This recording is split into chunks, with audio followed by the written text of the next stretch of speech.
finally हामी चाहिँ वर्षे पुगिसकेको छौँ होइन भर्खर एन्ट्री हुँदैछ हाम्रो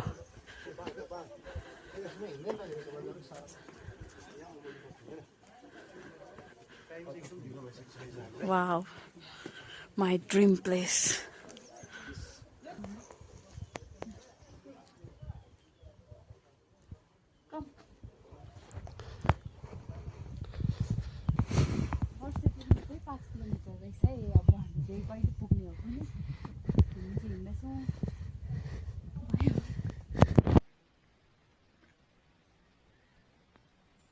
फाइनली 1 किलोमिटर रहेको छ अब चाहिँ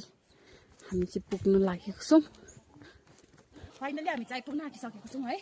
अब चाहिँ 1 किलोमिटर मात्रै छ अन्त यहाँनिर चाहिँ अलिअलि हामीले गुराँसहरू देख्न पाउँदैछौँ अब यहाँदेखि माथि पनि निकै छ होला भनेर हामी आश गर्छौँ अन्त यहाँ चाहिँ त्यस्तो देखेको छैन तलतिर त त्यस्तो छैन रहेछ है अब माथि हेर्दै जाउँ कस्तो कस्तो छ भनेर है तपाईँहरूलाई म देखाउँदैछु यहाँनिर चाहिँ एकदम दामी रुखको सिनहरू चाहिँ एकदम दामी देख्दो रहेछ एकदम पिस खालको फिल भइरहेको छ यहाँ चाहिँ होइन के राम्रो तर भेटेको छैन माथि चाहिँ हुनसक्छ किनभने सिजन जाँदै गयो है जाँदै गर्दाखेरि चाहिँ अलिक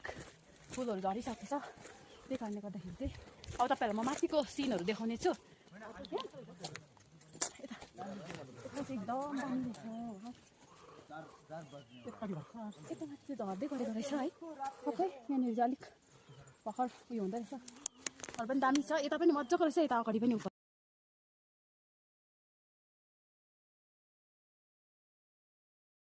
अब चाहिँ हामी सकिनु आँटेको छ है खासमा चाहिँ पुगेको छैनौँ अलिक अगाडि बाटोमै छौँ यहाँभन्दा अगाडि पनि दामी छ अरे भन्ने सुनेको छौँ है यहाँनिर चाहिँ एउटा मात्रै कलर होइन डिफ्रेन्ट कलरहरू रहेछ है यति दामी रहेछ कि अब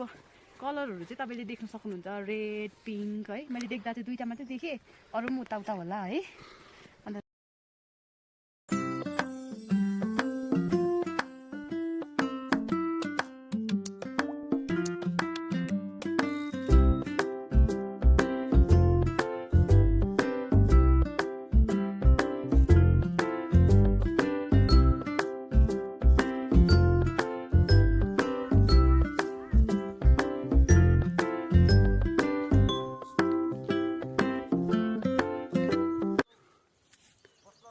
गुराँस चाहिँ दबाई हुन्छ है तपाईँले गुराँस यहाँनिर तर यो मैले टिपेको होइन है यो चाहिँ भुइँमा झरेको थियो मैले टिपेर खाएको यो चाहिँ दबाई हुन्छ है अन्त चाहिँ तपाईँहरूले पनि आउनुभयो भने यो भुइँको टिपेर लान सक्नुहुन्छ तर बोटको चाहिँ टिप्नु हुँदैन है यहाँनिर फुलेको फुलहरू चाहिँ टिप्नु हुनु मनाइ छ